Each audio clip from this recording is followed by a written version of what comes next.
Hello everyone, welcome back. तो आज हम अपने बायोलॉजी का नेक्स्ट चैप्टर शुरू करने वाले हैं जिसका नाम है रिप्रोडक्शन इन एनिमल्स। ठीक है। तो ये चैप्टर काफ़ी इम्पॉर्टेंट चैप्टर है हर तरीके से। ठीक है। एक इसे टैबू की तरह मत देखिए, एक इसे फन की तरह मत देखिए। एट्थ में आते हैं बच्चे बहुत एक्साइटेड होते हैं चैप्टर पढ़ने के लिए, वो बात बिल्कुल ठीक है और वो एक्साइटमेंट अपना रखिए, लेकिन सीखने के लिए। क्या होता है ना, मेजोरिटी ऑफ स्कूल, जिस स्कूल से हम भी पढ़े हुए हैं अक्सर, उसमें क्या होता है कि आप थोड़ा थोड़ा स्किप कर दिया चैप्टर। अगर कोई बच्चा क्लास में हंस दिया तो उसे टैग बना दिया, डांट डांट दिया उसे। तो वो चीज़ जब वैसे ट्रीट करी जाती है तो काफ़ी उससे इम्पैक्ट ख़राब होता है उस चीज़ का। तो इस चीज़ को एक टैबू की तरह नहीं, अब ठीक है तो है, अब चीज़ जो है वो पढ़नी पढ़नी तो है, काफ़ी इम्पॉर्टेंट है ये। एक सोसाइटी का बहुत इंटीग्रल पार्ट होता है और हर बच्चे को हर बच्चे को इसके बारे में ज़्यादा से ज़्यादा नॉलेज और अवेयरनेस देना, चाहे वो किसी भी स्ट्रीम का हो, उसे देनी ही चाहिए, उसे अवेयरनेस मिलनी ही चाहिए, क्योंकि हर ह्यूमन बीइंग का एक इंटीग्रल हिस्सा है ये। ठीक। इस चैप्टर को एक टैबू की तरह नहीं, अच्छे से समझ के अच्छे और समझदार लोगों की तरह पढ़ते हैं। ठीक है। तो आप सब लोग अपनी अपनी एनसीईआरटीज निकाल लीजिए, नोटबुक्स निकाल लीजिए, पेन लेकर तैयार हो जाइए। वही सेम चीज़ मैं फिर से कहूँगा, नोट्स बनाने की खुद से आदत डालिए। इफ़ेक्टिव और एफिशिएंट वे है लर्निंग का।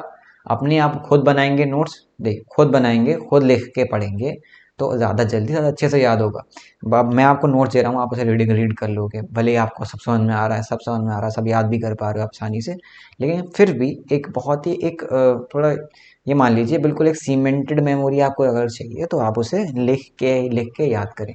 अगर आप नोट्स भी नहीं बनाना चाह रहे, लेकिन तब भी जब पढ़ने बैठे पेन कॉपी भी लेके बैठे और लिख लिख के पढ़े। अरे नोट्स मत बनाइए, लिख लिख के पढ़िए अगर आपको नहीं बनाने नोट्स। ठीक है। लेकिन लिख लिख के पढ़ा करिए। ठीक। तो चलिए शुरू करते हैं अपना चैप्टर। अच्छे से ध्यान से पढ़िए, बहुत इंपॉर्टेंट चैप्टर है हर मीनिंग से। ठीक है। चलिए शुरू करते हैं। Do you recall the process of digestion, circulation, respiration, which you have studied in your previous classes? These processes are essential for survival of every individual. You also learned about the process of reproduction in plants. Reproduction is essential for the continuation of species. Imagine what would have happened if organisms had not reproduced. You will realize that reproduction is very important as it ensures the continuation of similar kind of individuals generation after generation. ठीक है। तो काफ़ी सारे आपने processes पढ़े होंगे, digestion वाला process, circulation का, रेस्पिरेशन का, एक्सक्रीशन का, हो सकता है आपने पहले पढ़ रखे हो ये चीज़। ठीक है। ये एक किसी भी इंसान के सर्वाइवल के लिए बहुत इंपॉर्टेंट है। अगर एक ऑर्गेनिज्म सर्वाइव करना है तो उसके फंक्शन अच्छे से प्रॉपरली फंक्शनिंग होते चाहिए, मतलब काफ़ी अच्छे होने चाहिए वो। ठीक है। तभी वो अच्छे सर्वाइव भी कर पाएगा। ठीक है। लेकिन रिप्रोडक्शन का क्या? ठीक है। रिप्रोडक्शन का कितनी इंपॉर्टेंस है उसकी? रिप्रोडक्शन की इतनी इंपॉर्टेंस है कि अगर आप किसी के मतलब रिप्रोडक्शन का प्रोसेस कोई नहीं कर सकता, यानी वो अपनी जनरेशन कंटिन्यू नहीं कर सकता। ठीक है। जो कंटिन्यूएशन लिखा हुआ है यहाँ पे, continuation of similar kind of individuals, बहुत इंपॉर्टेंट पॉइंट है। मान लेते हैं कि ह्यूमन बींग्स आज से मतलब अभी से मान लेते हैं, हो सकता है उनकी रिप्रोडक्शन वाली कैपेबिलिटी खत्म हो जाए। तो आप यकीन करिए कि कुछ सालों में, मतलब कुछ साल क्या, कुछ टाइम में वर्ल्ड ख़त्म हो जाएगा। क्यों ख़त्म हो जाएगा? क्योंकि अगर कोई इंसान रिप्रोड्यूस नहीं कर पा रहा, यानी अपने जैसे और इंडिविजुअल्स नहीं बना पा रहा, तो वो चीज़ पूरे वर्ल्ड को ख़त्म कर देगी। सेम गोज फिर प्लांट, सेम गोज फिर एवरीबडी। ठीक है। चाहे वो प्लांट्स हो, चाहे वो कोई भी हो, ठीक है, लिविंग इंडिविजुअल है, अगर वो रिप्रोडक्शन कर रहा है, ठीक है, तो उसकी जनरेशन टू जनरेशन आगे बढ़ रही है, यानी और जनरेशन आगे आ रही हैं। ठीक है। लेकिन अगर कोई रिप्रोडक्शन नहीं कर पा रहा, यानी उसकी जनरेशन आगे नहीं बढ़ रही और नहीं आगे आ पाएगी। ठीक है। तो ये आपकी जनरेशन्स वाली बात हो जाती है, जनरेशन को आगे बढ़ाने वाली बात हो जाती है कि अगर रिप्रोडक्शन के केपेबल कोई है तो जनरेशन आगे बढ़ पाएगी, नहीं है तो नहीं बढ़ पाएगी। ठीक, राइट। तो वो रिप्रोडक्शन बहुत असेंशियल होता है किसी भी स्पीशीज़ के सर्वाइवल, उसके किसी भी स्पीशीज़ के कंटिन्यूएशन के लिए। अब किसी भी स्पीशीज़ का कंटिन्यूएशन क्यों ज़रूरी है? मान लेते हैं कोई भी एक्स वाई जी एनिमल है, जो हम नहीं जानते कौन सा एनिमल है, मान लेते हैं कोई भी एक्स वाई जी एनिमल है, वो एक कैपेबिलिटी खो देता है रिप्रोडक्शन की, और वो आगे रिप्रोड्यूस नहीं कर पाता। तो वो जो एनिमल है, जो फूड चेन में, वो गायब हो जाएगा फूड चेन से। अगर वो फूड चेन से गायब होगा तो उसके जो आगे जो है, उसके और जो उसके पीछे भी हैं, उन सब पे इफेक्ट पड़ेगा। और ग्लोबली मैं कह रहा हूँ ग्लोबली सब पे इफेक्ट पड़ेगा, चाहे वो एक छोटा एनिमल हो चाहे बड़ा एनिमल हो, कोई सा भी एनिमल हो एक्स वाई जी, ठीक है। तो रिप्रोडक्शन एक किसी के लिए भी यानी हम सब के लिए ज़रूरी है, यानी जो बाहर के एनिमल्स रिप्रोड्यूस कर रहे हैं वो भी हमारे लिए ज़रूरी है, क्योंकि हम सब एक फूड चेन का हिस्सा है, हम सब एक साइकिल का हिस्सा है, और उस साइकिल में से कोई भी अगर पार्ट रिमूव होता है तो वो साइकिल चलनी मुश्किल हो जाएगी, वो साइकिल नहीं चल पाएगी, राइट। आप ऑलरेडी मेरे ख्याल से प्लांट्स वाला रिप्रोडक्शन पढ़ चुके हो पुरानी क्लासेस में, जैसे कि यहाँ पर लिखा हुआ है। तो हम यहाँ बात करेंगे किसकी, एनिमल रिप्रोडक्शन इन एनिमल्स की, ठीक है। एनिमल्स की बात होगी, प्लांट्स की बात नहीं होगी। प्लांट्स में आप मेरे ख्याल से थोड़ा बहुत आपको याद होगा तो आप पढ़ के आए होगे, पॉलन ग्रेन्स होते हैं, स्टिग्मा होता है, राइट। पॉलन ग्रेन्स कहाँ से जाते हैं, फ्रॉम एंथर टू स्टिग्मा, फिर वहाँ पर जाके मेल और फीमेल का फ्यूजन होता है, फिर वो जाइगोट बनाता है, ठीक है। मेरे ख्याल से हो सकता है वो बेसिक्स वगैरह क्लियर होंगे, ठीक है। प्लांट में एक मेल पार्ट होता है, एक फीमेल पार्ट होता है, एंथर होता है, स्टेमन होता है, वगैरह वगैरह, राइट। चलिए, अगर वो भी नहीं है तो आप मुझे कमेंट करके बता सकते हैं, मैं अलग से एक शॉर्ट टॉपिक वाइज ही बना दूंगा रिप्रोडक्शन के लिए, तो कि आपके लिए फिर रिवाइज करने में बेहतर होगा, राइट। चलिए आगे बढ़ते हैं। मोड्स ऑफ रिप्रोडक्शन, अब आते हैं मोड्स, किन तरह के मोड्स होते हैं रिप्रोडक्शन के लिए। तो दो तरीके के मोड्स आपको यहाँ पर पढ़ने को मिलेंगे, वो हैं आपके सेक्सुअल रिप्रोडक्शन और एसेक्सुअल रिप्रोडक्शन। मैं आपको शॉर्ट में क्लियर बताता हूँ सेक्सुअल रिप्रोडक्शन क्या होता है। सेक्सुअल रिप्रोडक्शन वो रिप्रोडक्शन होता है जिसमें कि दो पेरेंट्स इन्वॉल्व होते हैं, मदर फादर दो पेरेंट्स इन्वॉल्व हैं, तो वो है हमारा सेक्सुअल रिप्रोडक्शन। लेकिन अगर सिर्फ एक ही पेरेंट इन्वॉल्व है, एक सिंगल पेरेंट इज इन्वॉल्व, ठीक है, अगर एक सिंगल पेरेंट इन्वॉल्व है तो उसे हम क्या कहेंगे, ए सेक्सुअल रिप्रोडक्शन, ठीक है। सेक्सुअल रिप्रोडक्शन कौन सा हो गया, जिसमें कि दो पेरेंट्स इन्वॉल्व है, और ए सेक्सुअल कौन सा हो गया, जिसमें कि एक सिंगल पेरेंट इन्वॉल्व है। अब सेक्सुअल रिप्रोडक्शन क्या होता है देखते हैं हम। In animals also, males and females have different reproductive parts or organs. Like plants, the reproductive parts in animals also produces gametes that fuse to form a zygote. It is a zygote which develops into a new individual. This type of reproduction, जिसमें कि fusion होता है mail और female gametes का, इसे हम कहते हैं सेक्सुअल रिप्रोडक्शन। अब मेल और फीमेल आ गए, दो पेरेंट्स आ गए, यहाँ बात हो गई दो पेरेंट्स की, राइट। अब यहाँ पर बहुत सारी इसमें बातें एकदम से कह दी गई, अब हो सकता है किसी को क्लियर हो सकता है किसी को क्लियर ना हो, ठीक है। तो हम एक एक करके बात करते हैं, ठीक है। जैसे पहले हम क्या बात करते हैं, गैमीट। गैमीट क्या होते हैं, गैमीट हम किसे कह रहे हैं यहाँ पर, गैमीट हम बात करेंगे आपके, गैमीट्स होते हैं आपके रिप्रोडक्टिव सेल्स, रिप्रोडक्टिव सेल्स, ठीक है। गैमीट्स क्या हो गए आपके, रिप्रोडक्टिव सेल्स हो गए आपके गैमीट्स, जो कि पार्टिसिपेट करते हैं रिप्रोडक्शन में, ठीक है। मेल से आया तो मेल गैमीट कह देंगे, फीमेल से रिप्रोडक्टिव सेल आया तो उसे फीमेल गैमीट कह देंगे। मेल के रिप्रोडक्टिव सेल को हम क्या कहते हैं, स्पर्म कहते हैं, आगे पढ़ोगे। फीमेल के रिप्रोडक्टिव सेल को क्या कहते हैं हम, सेल को ओवा कहते हैं, यानी ओवम भी कह सकते हो उसे आप, ठीक है। तो मेल से आया स्पर्म, फीमेल से आया ओवम, दोनों आपस में साथ में आएंगे और दोनों फ्यूज हो जाएंगे, क्या हो जाएंगे, फ्यूज हो जाएंगे। फ्यूजन मतलब एक साथ जुड़ जाना, ठीक है। फ्यूजन और फिजन दो अलग अलग रिएक्शंस होती हैं, फ्यूजन मतलब जुड़ जाना, फिजन मतलब अलग हो जाना, ठीक है। तो मेल से आएगा स्पर्म, फीमेल से आएगा ओवम, दोनों आएंगे और दोनों क्या हो जाएंगे, फ्यूज हो जाएंगे, और फ्यूज होकर क्या बनाएंगे, जाइगोट। क्या बनाएंगे, जाइगोट। एक अकेला एक मतलब दोनों मिलके एक सिंगल सेल बनाते हैं, क्या मिलाते हैं, एक सिंगल सेल बनाते हैं, जिसका हमारा नाम होता है जाइगोट। क्या होता है, जाइगोट। और यही जाइगोट होता है, यही एक सिंगल सेल होता है जो आगे जाके पूरे के पूरे एक इंडिविजुअल को बना देता है, भले वो ह्यूमन बींग हो चाहे कोई भी हो, ठीक है। यही जाइगोट होता है जो आगे जाके पूरे के पूरे बड़े ऑर्गेनिज्म को बना देता है, ठीक है, बाय रिपीटेड डिविजन्स। वो आप आगे देखोगे कैसे होता है वो, ठीक है। तो यहाँ पर क्या हुआ, मेल गैमीट आया, फीमेल गैमीट आया, दोनों आपस में फ्यूज हो गए, जाइगोट बनाया, और जाइगोट ने एक नया इंडिविजुअल बनाया। यहाँ बात समझने वाली सिर्फ इतनी सी है कि मेल से और फीमेल से आ रहा है, यानी दो पेरेंट्स इन्वॉल्व हैं। अगर दो पेरेंट्स इन्वॉल्व हैं तो इसे हम क्या कह रहे हैं, सेक्सुअल रिप्रोडक्शन, ठीक है। अब यहाँ पे हम बात करते हैं मेल रिप्रोडक्टिव ऑर्गेन्स की। अब मेल मतलब सॉरी, मेल रिप्रोडक्टिव ऑर्गेन्स की हम यहाँ पर बात कर रहे हैं, ठीक है। The male reproductive organs include a pair of testes, two sperm ducts and a penis. The testes produce the male gametes called the sperms. ठीक है, तो यहाँ मेल गैमीट्स का नाम क्या होता है, मेल गैमीट्स का नाम हो गया स्पर्म्स। अब नीचे आ जाते हैं ताकि हमें आसानी हो स्ट्रक्चर को देखकर पढ़ने में, राइट। अब ये आपका स्ट्रक्चर है। अब यहाँ आप देख रहे हो, ये आपको ये जो ये वाली ये दो हैं, ये आपको दिए हुए हैं टेस्टिस। क्या होते हैं, टेस्टिस। टेस्टिस का मेन काम क्या होता है, टेस्टिस का मेन फंक्शन होता है स्पर्म को प्रोड्यूस करना। टेस्ट का फंक्शन क्या होता है, मेन फंक्शन क्या होता है, स्पर्म को प्रोड्यूस करना। यानी मेल्स में स्पर्म कौन प्रोड्यूस करता है? टेस्टिस। मेल्स में स्पर्म कौन प्रोड्यूस करता है? टेस्टिस। ठीक है, स्पर्म मतलब इसने टेस्टिस ने स्पर्म प्रोड्यूस कर दिया। अब स्पर्म्स क्या होंगे? यहाँ से जाएंगे, तो यहाँ बन गए, यहाँ से ट्रैवल करते हुए जाएंगे ये। अरे जिनमें ट्रैवल कर रहे हैं यहाँ बने, यहाँ जा रहे हैं, जिनमें ट्रैवल कर रहे हैं हम क्या कहेंगे? Sperm ducts. क्या कहेंगे इन्हें? Sperm duct. ये भी आपकी स्पर्म डक्ट है, ये भी स्पर्म डक्ट है, तो इस तरह से दो स्पर्म डक्ट्स हो गए। ठीक है, तो यहाँ पर टेस्टिस में हम क्या बने? स्पर्म्स बन गए। फिर स्पर्म्स जो हैं वो ट्रैवल करते हुए यहाँ चले गए ऊपर, अभी जा रहे हैं। ठीक है, मैं बता रहा हूँ आपको रास्ते में। ठीक है, तो ये आपके क्या हो गए? ये स्पर्म डक्ट्स हो गए, राइट। अब ठीक है, आगे बढ़ाते हैं उन्हें। अब आगे बढ़ते हैं बढ़ते हैं बढ़ते हैं, आगे जाते हैं और एक कॉमन डक्ट में जुड़ जाते हैं। यहाँ से आएगा ये घूम के, पीछे से आएगा और एक इस कॉमन डक्ट में जुड़ जाएगा। ठीक है, ये कॉमन डक्ट है। ठीक है, ये क्या है? कॉमन डक्ट है।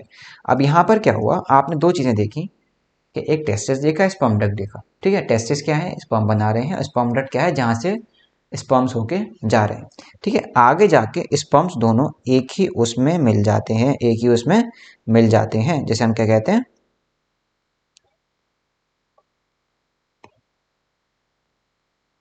सॉरी, थोड़ा हल्का सा बहुत ग्लिच हुआ शायद, मैं फिर से लिख देता हूँ।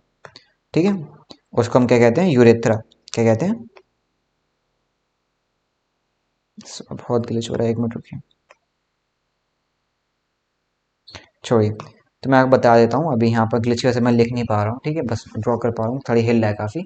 उसे हम क्या कहते हैं? यूरेथ्रा। क्या कहते हैं उसे? यूरेथ्रा। जहाँ पर जाके ये चीज़ है, आपको ये चीज़ नोट्स में अच्छे से मिल जाएगी, टेंशन मत लीजिए, नोट्स देख लीजिएगा एक बार, वहाँ पर स्पेलिंग के साथ सब मिल जाएगा। ठीक, तो हाँ, तो स्पर्म्स आगे जाके कॉमन डक्ट में मिल गए। जो कॉमन डक्ट है उसे हम क्या कहते हैं? यूरेथ्रा। अब कॉमन वो किसके लिए है? कॉमन वो स्पर्म्स के लिए है प्लस यूरिन के लिए। हाँ, अब नहीं आ रहा वो। ठीक है, तो स्पर्म्स और यूरिन की एक कॉमन डक्ट है, इसे हम कहेंगे यूरेथ्रा। स्पर्म्स के लिए अलग डक्ट है जो यहाँ से आते हैं, फिर आगे जाके यहाँ कहीं मिलते हैं वो। ठीक है, तो आगे जाके यहाँ जहाँ मिल जाते हैं, जिनकी कॉमन डक्ट बन जाती है, उसे हम क्या कहते हैं? यूरेथ्रा। उसे हम क्या कहते हैं? यूरेथ्रा। ठीक, अब हमारी स्पर्म्स की बात हो गई, स्पर्म डक्ट की बात होगी, यूरेथ्रा की बात होगी। अच्छा, आपको कुछ यहाँ पर ये दिख रहे होंगे, ग्लैंड्स। ठीक है, ये कुछ ग्लैंड्स हैं, ये वाली, ये कुछ ग्लैंड्स हैं। ये किस लिए होती हैं? ये क्या होती हैं? जब स्पर्म यहाँ से आके जब यहाँ पर मिल जाते हैं कॉमन डक्ट में, तब इन ग्लैंड्स का काम क्या होता है? स्पर्म्स को सिक्रीशन देना। अब स्पर्म्स को कुछ ना कुछ देते हैं, ये प्रोवाइड करवाते हैं। अब क्या प्रोवाइड करवाते हैं?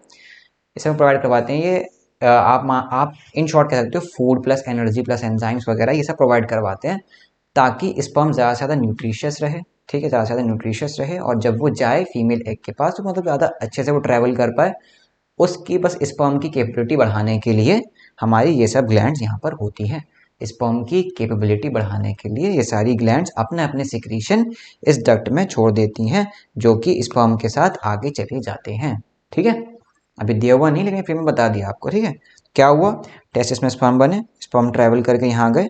ठीक है, स्पर्म यहाँ स्पर्म ट्रैवल कर गए, ऊपर गए, फिर एक कॉमन बाइल डक्ट में मिल गए। सारी ग्लैंड्स ने अपने सिक्रीशन डाल दिए उस कॉमन बाइल डक्ट में, फिर स्पर्म यहाँ से बाहर आ गए, फिर स्पर्म यहाँ से बाहर आ गए। ठीक है, तो यहाँ पर जब वो स्पर्म्स आएंगे तो अपने साथ सारा न्यूट्रिशन वो साथ लेके आएंगे। ठीक है, सारा न्यूट्रिशन जो भी कैपेबिलिटी बढ़ाने के लिए उन्होंने वहाँ पर उसमें डाला होगा सिक्रीशन में, मतलब जो ना सिक्रीट किया होगा ग्लैंड्स ने और डक्ट में डाला होगा, वो सब वो साथ लेके आएंगे। ठीक है, और जहाँ से बाहर आते हैं उसे हम कहते हैं पीनिस। ठीक, तो ये पूरा आपका पार्ट हो गया कि इसका मेल रिप्रोडक्टिव ऑर्गन्स। क्या हो गया? Male reproductive organs. ठीक है, ऐसा नहीं होता 2 या 4 मिलियंस ऑफ स्पर्म्स बनाते हैं टेस्टिस के अंदर, मिलियंस ऑफ स्पर्म्स बनाते हैं, उसमें कोई मतलब ऐसी कोई आप काउंटिंग नहीं कर सकते उसमें, राइट। दो sperms are very small in size, each has a head, a middle piece and a tail. ठीक है, अब यहाँ पर आपको दिए हुए हैं, अब हम आते हैं स्पर्म के शेप पे। ठीक है, अब इसमें क्या खास बात है? स्पर्म में आपको हेड दिख रहा है, ठीक है, आपको मिडिल पीस दिख रहा है, आपको टेल दिख रही है। सबसे पहले बात करते हैं टेल की। ठीक है, अब टेल किस लिए होती है? अब क्योंकि स्पर्म को स्विमिंग करते हुए ओवम के पास तक जाना होता है। स्पर्म को स्विमिंग करते हुए ओवम के पास तक जाना होता है। ओवम कोई मूवमेंट नहीं करता, ओवम वहीं का वहीं रहता है। ओवम नहीं जाता स्पर्म के पास, स्पर्म जाता है ओवम के पास। ठीक है, यानी मेल जा रहा है फीमेल के पास, फीमेल नहीं आ रही मेल के पास, राइट। तो अगर स्पर्म को ओवम के पास तक जाना है, स्पर्म को पास जाना है तो उसे स्विमिंग करनी पड़ेगी। स्विमिंग करनी है तो उसका मूवमेंट अच्छा होना चाहिए, फास्ट होना चाहिए, ब्रिस्क होना चाहिए। ठीक है, अब वो अगर फास्ट मूवमेंट चाहिए आपको, अच्छे से स्विमिंग करे, तो उसके पास होनी चाहिए एक टेल। उसके पास होनी चाहिए एक टेल। मतलब टेल यहाँ पूछ नहीं होती, ठीक है, टेल यहाँ स्विमिंग के लिए यूज़ हो रही है। टेल वो आप कहीं समझो एनिमल्स में जो टेल होती है वो नहीं, टेल यहाँ पर किस लिए स्विमिंग के लिए यूज़ हो रही है। एक बेटर और फास्टर स्विमिंग के लिए यहाँ पर हमारे स्पर्म में क्या होती है, एक टेल दी गई होती है, ठीक है। बेटर और फास्टर स्विमिंग के लिए यहाँ पर टेल दी है, ठीक। अच्छा ठीक है, अब टेल तो मिल गई, अब एनर्जी कहाँ से मिले भाई, तेज स्विमिंग करनी है, कुछ खाओगे तो तेज भाग पाओगे ना, पैर तो हैं आपके पास लेकिन कुछ पेट में नहीं है, कुछ खाया नहीं है, तो कैसे भाग पाओगे, राइट। तो वो जो एनर्जी कहाँ से मिलती है, उसे मिडिल पीस से मिलती है। मिडिल पीस में क्या होता है ऐसा, माइटोकॉन्ड्रिया।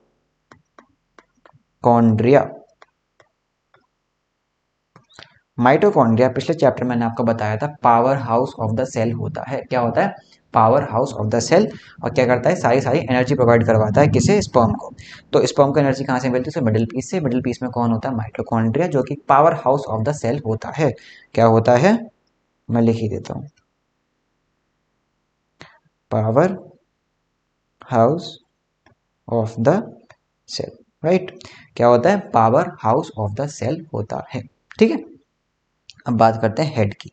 हेड सबसे इंपॉर्टेंट पार्ट क्यों है, हेड सबसे इंपॉर्टेंट पार्ट इसलिए है क्योंकि यही वो हेड होता है जो ओवम को, ओवम जो मतलब आपका ओवम जो होता है वो सर्कुलर शेप का होता है, राइट। अब ओवम को मतलब ओवम को फ्यूज करना है, यानी इसको, इसकी जो ये लेयर है इसे पेनिट्रेट करना है, इसे क्या करना है, पेनिट्रेट करना है, यानी इसे तोड़ के लेयर को ब्रेक करके अंदर जाना है स्पर्म को, ठीक। अब लेयर को ब्रेक करके जाना है तो इस हेड के अंदर ऐसे एंजाइम्स होते हैं, इस हेड के अंदर ऐसे एंजाइम्स होते हैं जो कि इसे हेल्प करते हैं इस लेयर को, या फिर जो आपकी लेयर है इसे ब्रेक करने में। और जब ये लेयर ब्रेक करते हैं और अंदर चले जाते हैं, ठीक है, तो ये हेड ही है जिसमें एंजाइम्स होते हैं। फिर वो एंजाइम्स ये ओवम के पास जाके सिक्रीट करता है, और सिक्रीट करके फिर ये ओवम के अंदर एंटर हो जाता है। अच्छा, एक बात और, एक ही स्पर्म एक ओवम को एंटर कर पाएगा, बाकी आसपास जितने भी होंगे उनमें से कोई भी एंटर नहीं कर पाएगा। एक ओवम को एक स्पर्म फर्टिलाइज करेगा, भले ही वहां पर आए मिलियंस हैं, थाउजेंड से मिलियंस आए होंगे, लेकिन उन्हें एक ही कोई पेनिट्रेट कर पाएगा, ठीक है। Sorry indeed each sperm is a single cell and with all visual cell components. ठीक है, नॉर्मल सेल की तरह है, बस उसकी शेप डिफरेंट है। अच्छा, जनरली क्या होता है, आप नेचर से तो रिलेट करा करो, नेचर में जो भी किसी चीज़ का फंक्शन है ना, उसकी शेप वैसी ही बनी हुई होगी। जैसे कि आप देख रहे हो, इसकी स्पर्म का फंक्शन क्या है, बिल्कुल तैरते हुए जाना, ओवम के पास से जाना, फिर पेनिट्रेट करना। तो नेचर ने तो शेप ऐसी बना दी, ठीक है, टेल दे दी उसे क्योंकि ताकि वो स्विमिंग कर पाए, उसे मिडिल पीस दे दिया, बहुत सारे माइटोकॉन्ड्रिया दे दिया ताकि उसे एनर्जी मिल पाए, उसे हेड दे दी जिसके अंदर एंजाइम्स भी दिए ताकि वो पेनिट्रेट कर पाए, ठीक है। तो जनरली जो फंक्शन होगा वैसे ही उसके स्ट्रक्चर पे हो जाता है वो, ठीक है। ये आपने पिछले चैप्टर में मैंने बताया था, सेल वाले चैप्टर में, राइट। चलिए आगे देखते हैं। फिर बात आती है फीमेल रिप्रोडक्टिव ऑर्गन्स की। फीमेल रिप्रोडक्टिव ऑर्गन्स में आपको में देखने को मिलेगा ओवरीज मिलेंगी, ओविडक्ट्स मिलेंगे यानी फैलोपियन ट्यूब्स कहते हैं उन्हें, और यूट्रस, ठीक है। अब आ जाइए इस वाले डायग्राम पे, राइट। अब यहाँ आप देखेंगे, यहाँ आपको दो ओवरीज दिख रही हैं, ठीक है, ये दो ओवरीज। और ओवरीज क्या सिक्रीट करती हैं, ओवा। क्या सिक्रीट करती हैं, ओवा। और से आप ओवम भी कह सकते हो, क्या कह सकते हो, ओवम भी कह सकते हो उसे। यू लग रही है, चलिए ठीक है, मिटा देता हूँ उसे, फिर से लिख देता हूँ मैं एक बार। क्या हो कह रहा है, लिख जाओ, OVUM, ठीक है। तो हम क्या कहते हैं, ओवा कहते हैं, या फिर उसे आप ओवम भी कह सकते हो। तो ओवरी से क्या सिक्रीट करती हैं, ओवम।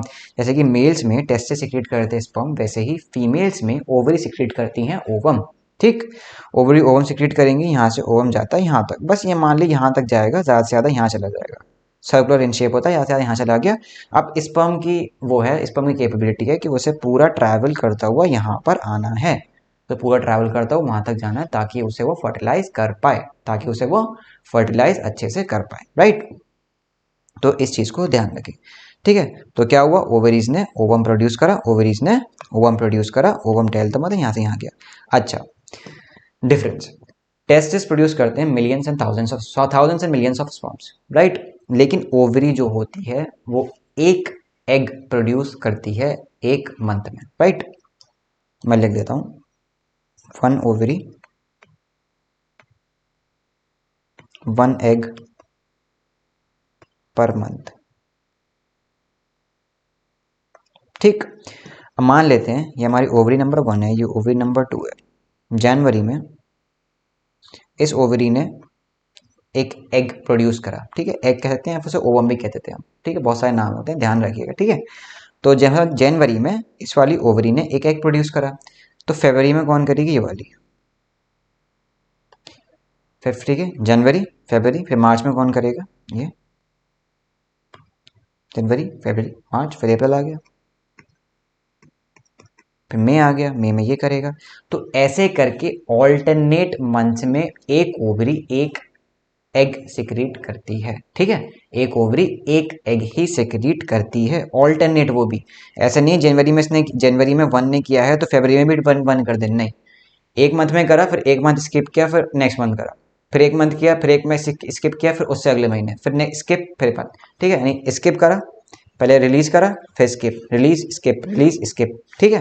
तो ये जो है प्रोसेस वो चलता है ओवरीज में, ठीक है, ये ओवरीज में चलता है प्रोसेस, यानी 1 एग पर मंथ, ठीक है। समझ गए डिफरेंस क्या हो गया उसमें, वो वहां से thousands and millions of sperm produce हो रहे हैं वहां पर, लेकिन वहां पर क्या हो रहा है, यहाँ पर ये नहीं हो रहा है, यहाँ पर एक एग प्रोड्यूस हो रहा है, वो भी एक हर ऑल्टरनेट मंथ पे, राइट। चलिए नीचे देखते हैं और क्या है, ठीक है। फीमेल गैमेट्स का मैंने बता दिया, हमने क्या कहेंगे ऐसे, फीमेल गैमेट्स को हम कहेंगे ओवा कह देंगे या एग्स कह देंगे, ठीक है। A single matured egg is release into the oviduct by one of the ovaries every month, एक ओवरी एक एग रिलीज कर रही है एवरी मंथ, या फिर हर ऑल्टरनेट मंथ आप कह सकते हो उसे, right. Uterus is the part where development of the baby takes place. अब यूट्रस में डेवलपमेंट बेबी का कैसे होता है, ये आप नीचे पढ़ोगे, थोड़ा मतलब चैप्टर में थोड़ा आगे बढ़ जाएंगे, नीचे बढ़ जाएंगे, थोड़ा आगे बढ़ जाएंगे, वहां आप पढ़ोगे, राइट। लाइक मतलब स्पर्म के जैसे ओवरी मतलब ओवम भी क्या होता है, या फिर एग को आप कह सकते हो, वो भी एक सिंगल सेल ही होता है, ठीक है। ये आपको ओवम की शेप है, ठीक है, एक सिंगल जैसे नॉर्मल सेल की तरह, बीच में न्यूक्लियस है, यहाँ आसपास ये आपको दिया हुआ है, ठीक है, नॉर्मल उसी के जैसा है, राइट।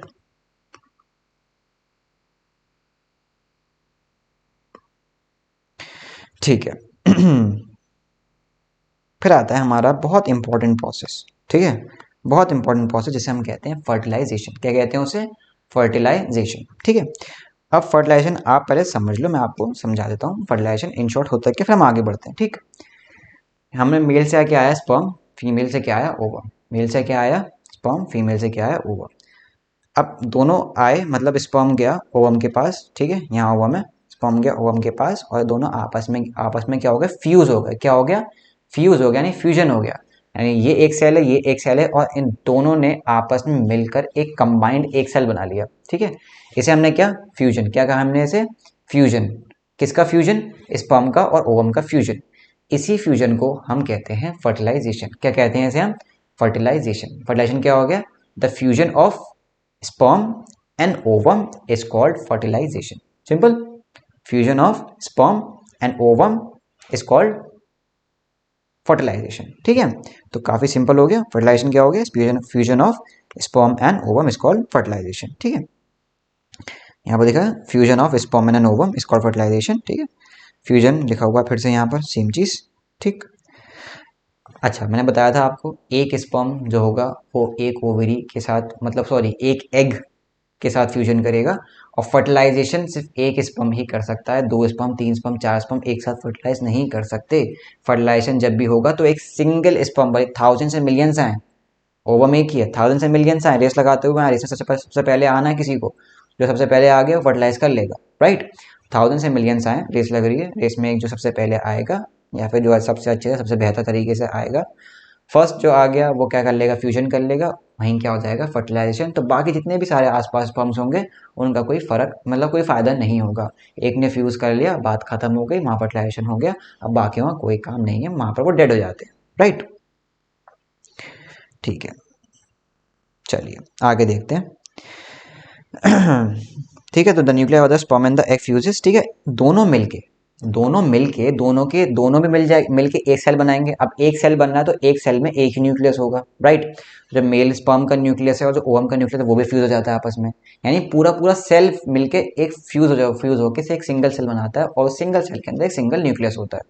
अच्छा वो जो नया सेल बनता है उसे हम क्या कहते हैं, जाइगोट, मैंने बताया था थोड़ी देर पहले अभी, उसे हम क्या कहते हैं जाइगोट, या फिर हम उसे क्या कह देते हैं फर्टिलाइज एग, या फिर उसे क्या कह देते हैं हम फर्टिलाइज एग, क्या कह देते हैं उसे हम फर्टिलाइज एग। ये काफ़ी इंपॉर्टेंट है, इसे आप याद रखिएगा। जाइगोट का दूसरा नाम क्या होता है, फर्टिलाइज्ड एग क्या होता है उसका, फर्टिलाइज्ड एग। ठीक है, अब यही जाइगोट होगा जो आगे जाके पूरा का पूरा एक बड़ा इंडिविजुअल बना देगा। ठीक है, जैसे आप ये यहाँ देख पा रहे हो, ये वाला जो स्पर्म है ये वाला, ठीक है, ये वाला जो है ये सबसे आगे है, ये उससे पीछे है, ये उससे पीछे, यानी ये दो नहीं हो पाएंगे और ये वाला फर्टिलाइज करवा देगा। ठीक है, ठीक है। अच्छा, जाइगोट का आप देखना ना, यही है beginning of an individual zygote, क्योंकि यही जाइगोट आगे जाके क्या होगा, सबसे बड़ा, मतलब सबसे बड़ा कह रहा हूँ मैं, मतलब आगे पूरा का पूरा एक बड़ा इंडिविजुअल क्रिएट कर देगा, यही जाइगोट होगा वो, right. The process of fertilisation is meeting of an egg, ठीक है, from the mother and from father. ये सेम बात बार बार रिपीट पता नहीं क्यों कर रहे हैं, लेकिन कर रहे हैं। ठीक है, आगे चलते हैं। So new individual inherit some of the characteristics from the mother and some from the father. ठीक है, ये हमने पिछले चैप्टर में जीन के टाइम में बात करी थी, राइट, कि अगर स्पर्म यहाँ से आ रहा है यहाँ और ओवम यहाँ से आ रहा है, ठीक है, स्पर्म यहाँ से आया, ओवम यहाँ से आया, ठीक है, अब दोनों तरह से आ गया, दोनों का आपस में क्या हो गया, फ्यूजन हो गया, दोनों का आपस में क्या हो गया, फ्यूजन हो गया। अब यहाँ से भी जीन से, यहाँ से मतलब सॉरी, यहाँ से भी क्रोमोसोम्स आए, यहाँ से भी क्रोमोसोम्स आए। इन क्रोमोसोम्स में क्या लिखा हुआ थी, इन्फॉर्मेशन लिखी हुई थी। इन्फॉर्मेशन किस चीज़ की, आपकी इन्फॉर्मेशन। ठीक है, तो जो आपकी इन्फॉर्मेशन थी वो आधी आपके मदर से इनहेरिट हुई, आधी आपके फादर से इनहेरिट हुई। ठीक है, तो जो भी वो इनहेरिट हुई यहाँ पे, ठीक है, जो भी इनहेरिट आप करके लाओगे वो कहाँ से लाओगे, अपने मदर से लाओगे और अपने फादर से लाओगे, right.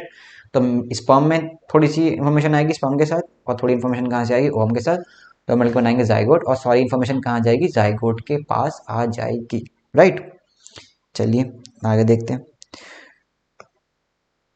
Fertilisation which takes place in such, अब यहाँ पर आ गया इंटरनल फर्टिलाइजेशन और एक्सटर्नल फर्टिलाइजेशन। अब सिंपल है, हमने क्या फ्यूजन है मेल और ओवम का, अगर वो फ्यूजन बॉडी के अंदर हो रहा है तो इंटरनल फर्टिलाइजेशन कह देंगे, अगर वो फ्यूजन बॉडी के बाहर हो रहा है तो उसे एक्सटर्नल फर्टिलाइजेशन कह देंगे, सिंपल। ठीक है, तो इंटरनल फर्टिलाइजेशन क्या हो गया, जो बॉडी के अंदर हो रहा है, एक्सटर्नल क्या हो गया, जो बॉडी के बाहर हो रहा है। ठीक है, जैसे कि आपको ह्यूमंस, कॉज, डॉग्स, हेंस, इन सब में क्या होता है, इंटरनल फर्टिलाइजेशन होता है। ठीक है, काफ़ी सारे एनिमल्स जो होते हैं वो उनका बॉडी से बाहर फर्टिलाइजेशन होता है, जैसे कि एक मैं आपको बता रहा हूँ, फ्रॉग। ठीक है, सबसे पहले ये मेरे दिमाग में यही आता है, फ्रॉग। अगर आपको किसी और भी बहुत सारे हैं, आप मुझे बताइए कि कमेंट्स में लिखकर कौन कौन से हैं। ठीक है, उससे पहले एक जो ये काफ़ी इंपॉर्टेंट टॉपिक है, ठीक है, टेस्ट ट्यूब बेबीज, इनका हम बात करेंगे क्या है।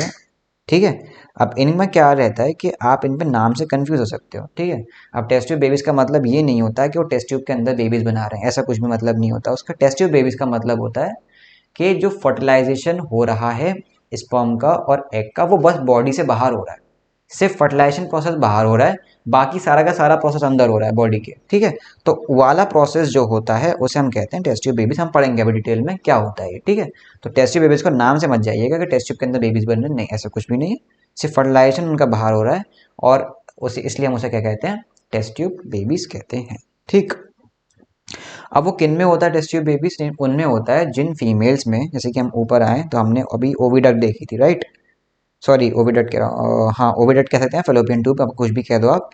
अगर किसी फीमेल्स में ये जो ओविडक्ट है ये ब्लॉक्ड हो, ओविडक्ट है ये ब्लॉक्ड हो, ब्लॉक्ड मतलब यहाँ पर ब्लॉक्ड हो, अगर ये ब्लॉक्ड हो गई किसी भी वजह से, किसी भी कोई भी कारण हो सकता है उस चीज़ का, तो यहाँ से स्पर्म नहीं आ पाएगा, अगर स्पर्म नहीं आ पाएगा तो फर्टिलाइजेशन नहीं हो पाएगा, अगर फर्टिलाइजेशन नहीं हो पाएगा जाइगोट नहीं बन पाएगा, जाइगोट नहीं बन पाएगा तो आप रिप्रोडक्शन नहीं कर सकते, राइट। तो अगर आप ये सब चीज़ें नहीं कर पा रहे, ये सब चीज़ें नहीं हो पा रही, तो यानी कि उसका कोई तरीका निकलना चाहिए कि कोई और तरीका हो। यानी ये जो मतलब जो भी फीमेल है जिसकी ये ओविडक्ट ब्लॉक्ड है, ये फुली केपेबल है एक मैच्योर एग रिलीज करने के लिए, लेकिन ये केपेबल नहीं है फर्टिलाइजेशन के लिए, राइट। प्रॉब्लम क्या है इनकी, सिर्फ फर्टिलाइजेशन। ठीक है, जो यहाँ से जो ओवरी से एग जो निकल रहा है ये तो वो कर पा रही हैं, लेकिन बस फर्टिलाइजेशन नहीं हो पा रहा। तो फर्टिलाइजेशन कराने के लिए हम क्या करते हैं, फीमेल से एग ले लेते हैं, फीमेल से एक मैच्योर एग ले लेते हैं और मेल से एक स्पर्म ले लेते हैं, और दोनों को बॉडी से बाहर, दोनों को बॉडी से बाहर एक साथ फर्टिलाइज करवाते हैं, और उसको हम कहते हैं इन विट्रो फर्टिलाइजेशन। क्या कहते हैं उसे हम, इन विट्रो फर्टिलाइजेशन हम उसे कहते हैं। जो फर्टिलाइजेशन बॉडी से बाहर हो रहा है उसे हम कहेंगे इन विट्रो फर्टिलाइजेशन, और जनरली हम उसे कहते हैं ताकि इन विट्रो मतलब फर्टिलाइजेशन बाहर हो गया, अब बाकी सारा प्रोसेस अंदर है। ठीक है, तो उसे हम क्या कहेंगे, इन विट्रो फर्टिलाइजेशन। और जो फर्टिलाइजेशन बॉडी के अंदर होता है, मुझसे थोड़ा एक्स्ट्रा बता दे रहा हूँ, उसे हम कहते हैं इन वीवो। क्या कहते हैं उसे हम, इन वीवो फर्टिलाइजेशन। तो इन विट्रो कौन सा हो गया फर्टिलाइजेशन, जो बॉडी से बाहर हो रहा है, किस वजह से, ताकि क्योंकि चाहे वो मेल हो गया चाहे वो फीमेल हो गया, उनमें मतलब कोई भी डिफिकल्टी कोई परेशानी हो सकती है जिस वजह से फर्टिलाइजेशन नहीं हो पा रहा, राइट। तो वहां से हम मेल से स्पर्म ले लिया, फीमेल से ओवम ले लिया, दोनों को बॉडी से बाहर फर्टिलाइज करवा दिया और फिर वापस जाइगोट को थोड़ा डेवलप होने के बाद फीमेल की बॉडी के अंदर डाल दिया for the rest of the process, right. तो ये सब ये इसे हम कहते हैं इन विट्रो फर्टिलाइजेशन, ठीक है। ठीक है, जायगोट, अब जायगोट थोड़ा बड़ा होता है, ठीक है, अबाउट अ वीक उसे यूट्रस में डाल दिया जाता है। यानी आगे आप पढ़ोगे यूट्रस का क्या रोल होता है बच्चे के बनने में, क्या होता है क्या नहीं होता, वो हम आगे पढ़ेंगे, right. Babies born through this technique are called test tube babies. तो इन्हें हम क्या कहते हैं, टेस्ट ट्यूब बेबीज कहते हैं, ठीक है। लिटरल मीनिंग पे मत जाना, स्पेलिंग क्या है, वर्ड क्या है, उस मीनिंग पे मत जाओ, जो मैं पढ़ा रहा हूँ, जो मैं बता रहा हूँ, जो लिखा हुआ है उस पे जाओ आप, ठीक है। अब टेस्ट ट्यूब बेबीज नाम है तो कंफ्यूज हो सकते हो 100%, मैं बता रहा हूँ पहले।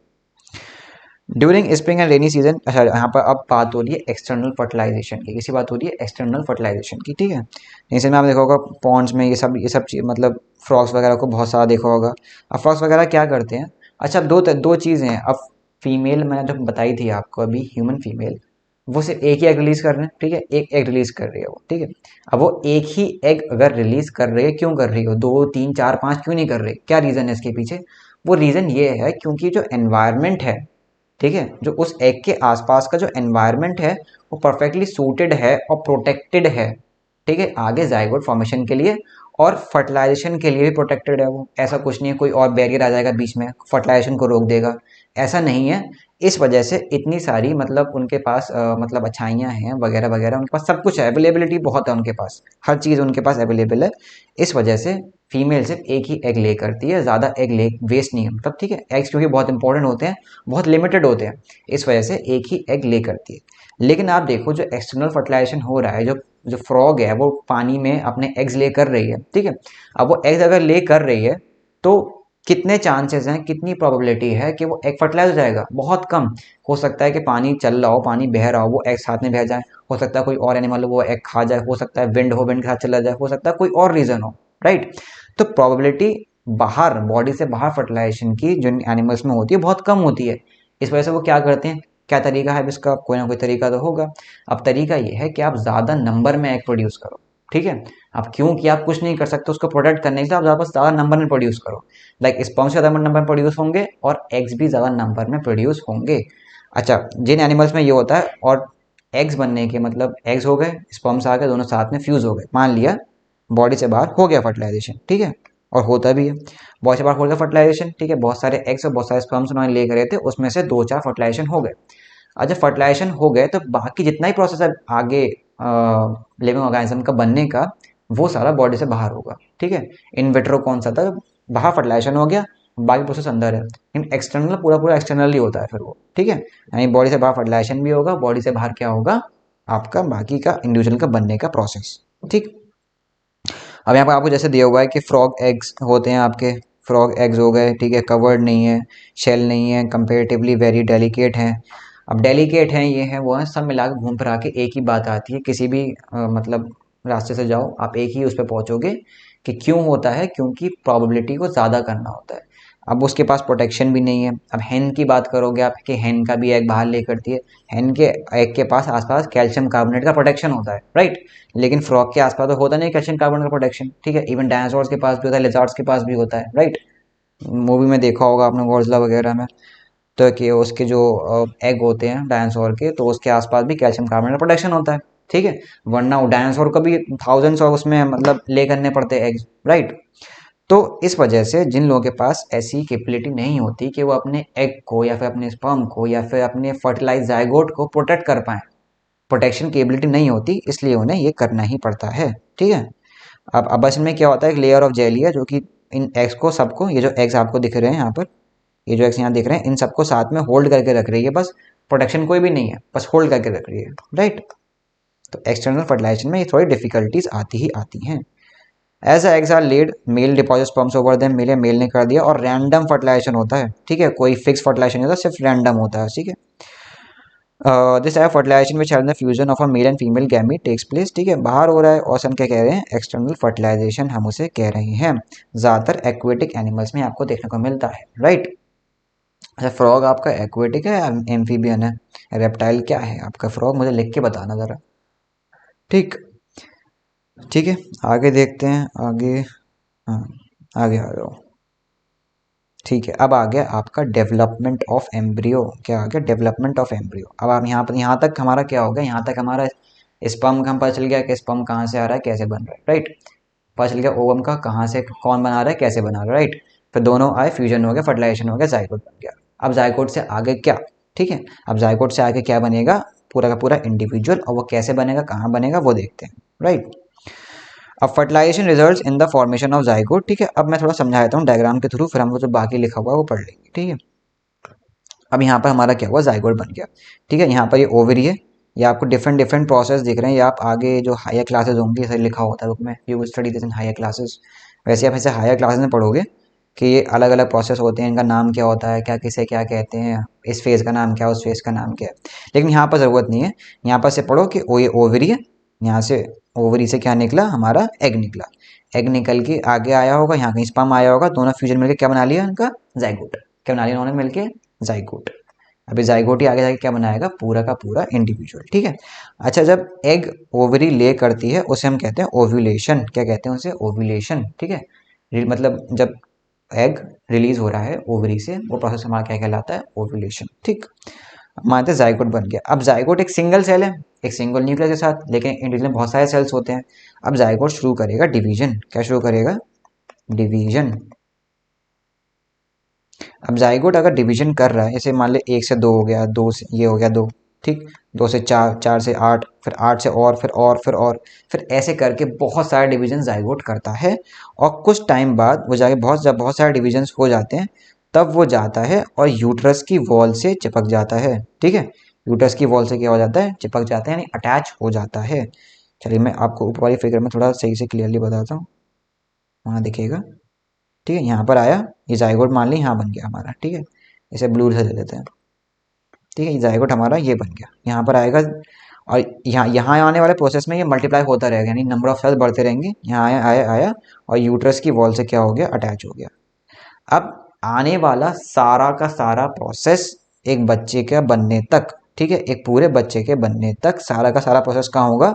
वो यूट्रस की वॉल्स पे अटैच्ड ही होगा। यानी यही सारा प्रोसेस होना है। यही सारा प्रोसेस, कौन सा प्रोसेस? बच्चे के बनने का प्रोसेस आगे। ठीक है, जाइगोट डिवाइड होता गया, काफ़ी डिविजन्स हुए और वहाँ तक आ गया यूट्रस की वॉल तक।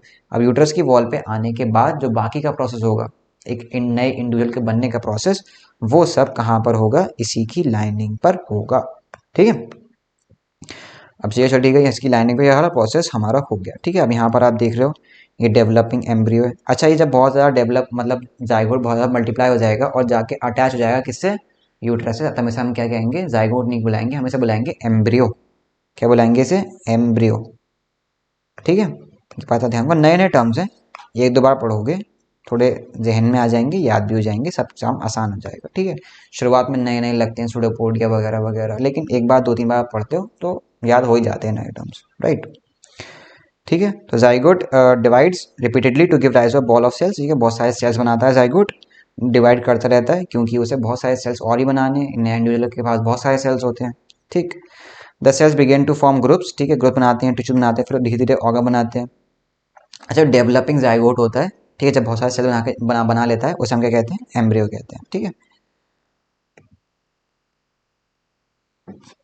The embryo gets embedded into the wall of the uterus for further development. ठीक है, एम्ब्रियो जाके कहाँ अटैच हो जाएगा? यूट्रस पे अटैच हो जाएगा for further development. Further development मतलब जब में उसके हेड बनना होगा, नेक हैंड लिम्स, मतलब लिम्स बनने हैं, बहुत सारी चीज़ें बननी, सारे ऑर्गन्स बनने हैं। ठीक है, तो वो सब कहाँ बनेंगे? यूट्रस की वॉल से अटैच होकर ही बनेंगे। ठीक है, parts such as hands, legs, eyes, ears, etc. The stage of the embryo in which all the body parts can be identified is called a fetus. क्या कहते हैं उसे? fetus कह देते हैं जब आप सारे पार्ट्स एक बच्चे के आइडेंटिफाई कर सकते हो तो उसे हम क्या कह देंगे? फीटस कह देंगे। ठीक है, जैसे हैंड्स हो गए, लेग्स हो गए, हेड हो गया, आइज हो गए, ईयर्स हो गए, ये सब चीज़ें आप अगर आइडेंटिफाई कर पा रहे हो तो अब एम्ब्रियो नहीं कहलाएगा, अब वो क्या कहलाएगा? फीटस कहलाएगा। ठीक है, पहले हमारा क्या था? पहले हमारा था जाइगोट। ठीक, जाइगोट से क्या बना? एम्ब्रियो। एम्ब्रियो से क्या बना आपका? फीटस। राइट। तो आप ध्यान रखो, जाइगोट था, डिवीजन होता गया होता गया होता गया, तो डेवलपिंग जाइगोट या फिर डिवाइडिंग जाइगोट जब जाके वहाँ पर अटैच हो जाएगा यूट्रस की वॉल से, उससे पहले वाले को हम क्या कहेंगे, एम्ब्रियो कह देंगे। अटैच हो गया तभी भी एम्ब्रियो कहलाएगा। फिर और डिविजन्स होंगे, हैंड, नेक, ईयर्स, आईज, ये सब बन गया। अब ये सब बनने के बाद हम उसे क्या कहेंगे, फीटस कह देंगे। ठीक, सिंपल। मतलब development of foetus is complete the mother birth. ठीक है, जब डेवलपमेंट कंप्लीट हो जाएगा तब मदर बर्थ दे देंगी। ठीक, यहाँ पर आप देख रहे हो ये यूट्रस की लाइनिंग है। ठीक, यहाँ पर ये पूरा आपको प्लासेंटा दिख रहा है। अच्छा ठीक है, प्लासेंटा कैसे कहते हैं, जहाँ पर बेबी उसमें पूरे वॉल में जो कवर्ड होता है, ये जो पूरी वो है आपकी, ये दिख रही है आपको, ये प्लासेंटा है। ये प्लासेंटा का रोल क्या होता है, किसी भी बेबी को मतलब जो भी फूड है, न्यूट्रिशन है, एक्सक्रीशन है, सारे प्रोसेस करवाना उसका, और उसकी प्रोटेक्शन का काम होता है हमारा प्लासेंटा का। ठीक, internal fertilisation takes place in hens also, but hens do not give birth to babies like human beings. ठीक है, अब कुछ में क्या होता है, इंटरनल फर्टिलाइजेशन तो हो गया, लेकिन कुछ लोग एग्स दे रहे हैं। ठीक है, राइट, कुछ लोग एग्स दे रहे हैं लेकिन कुछ लोग यंग वंस को बर्थ दे रहे हैं। ठीक है, अब यहाँ भी डिफ्रेंशिएट करना है आपको कि यंग वंस को जो बर्थ देता है। ठीक है, अब कहाँ तक आ गई हमारी बात, फीटस तक आ गई। अब आ गई बर्थ पे।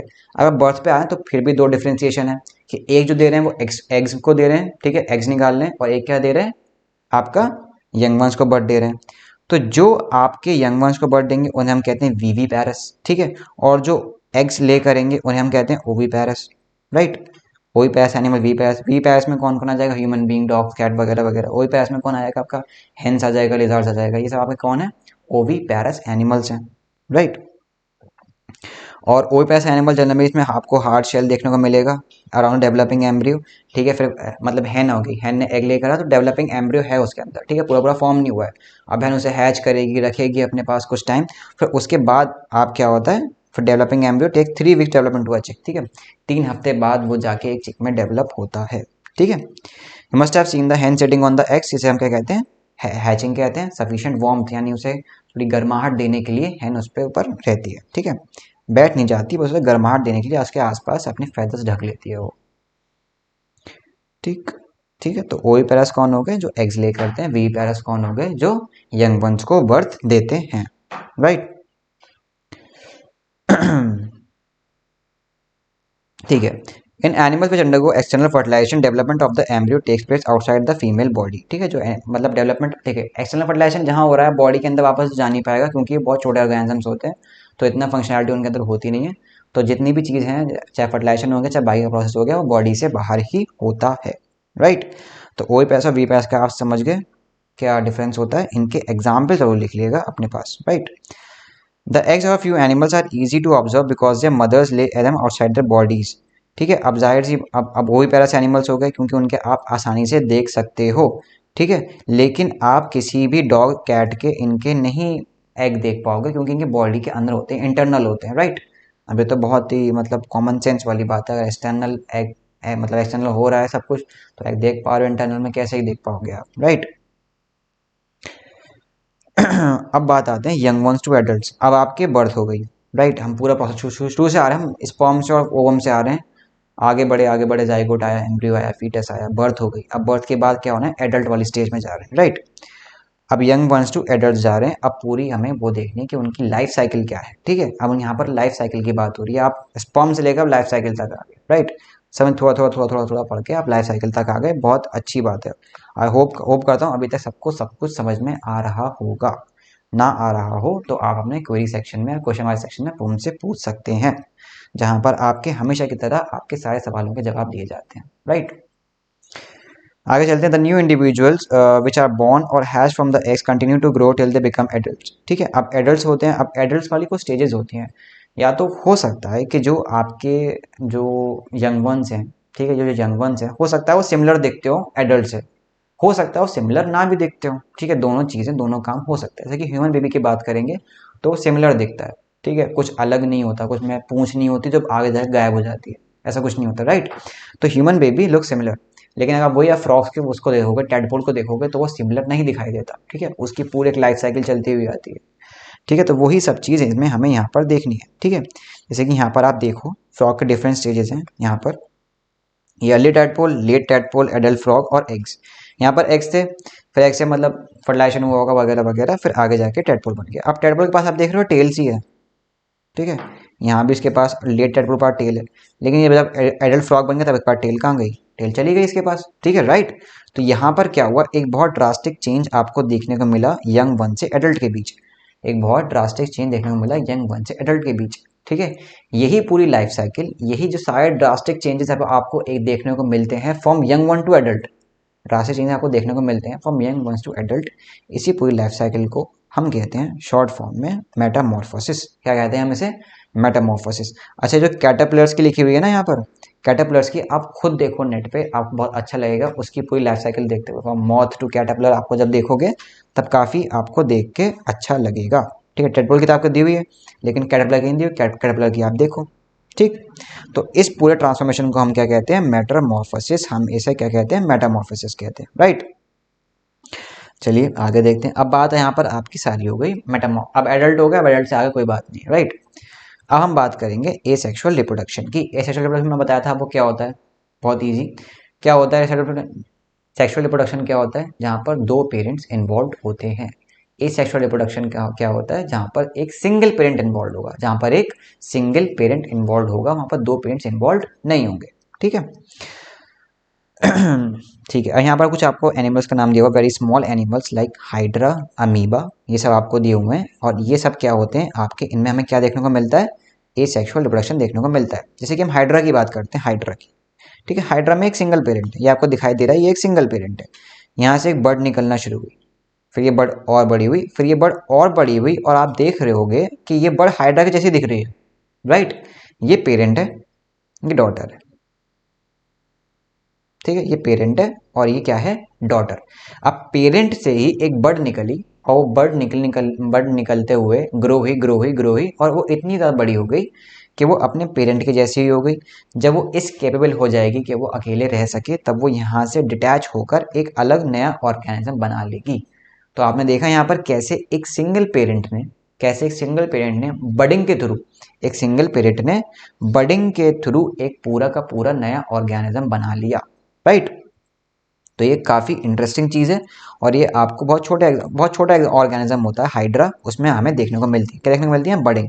बडिंग में क्या होता है, पेरेंट बॉडी से एक बर्ड निकली, वो ग्रो हुई, काफ़ी ज़्यादा ग्रो हुई। जब वो इस केपेबल हो जाएगी कि वो अकेले रह सके, तब वो यहाँ से क्या हो जाएगी, डिटैच हो जाएगी। डिटैच होने के बाद ये अलग ऑर्गेनिज्म बना लेगी। फिर ये बन जाएगी पेरेंट बॉडी, फिर ये किसी और डॉटर को देगी, फिर ये पेरेंट, फिर और डॉटर, तो ऐसे करके ये चीज़ चलती रहती है। तो one of the method of sexual reproduction is budding, ठीक है। एक मेथड है सेक्सुअल रिप्रोडक्शन का, हम कहते हैं, क्या कहते हैं, बडिंग कहते हैं, ठीक है। Developing of new individuals through bird. और ये हमें इसका एग्जाम्पल क्या होगा, बडिंग का, हाइड्रा हो गया। आउटग्रोथ होती है, बर्ड्स होती हैं, इसे हम ये किस में आता है, ये सेक्सुअल रिप्रोडक्शन में, और इसे हम क्या कहते हैं, बडिंग कह दिया। अब वही सेम बात को ऊपर नीचे रिपीट कर दिया, राइट। अच्छा, इसमें आपको अमीबा दिया हुआ है, ठीक, ये रहा अमीबा।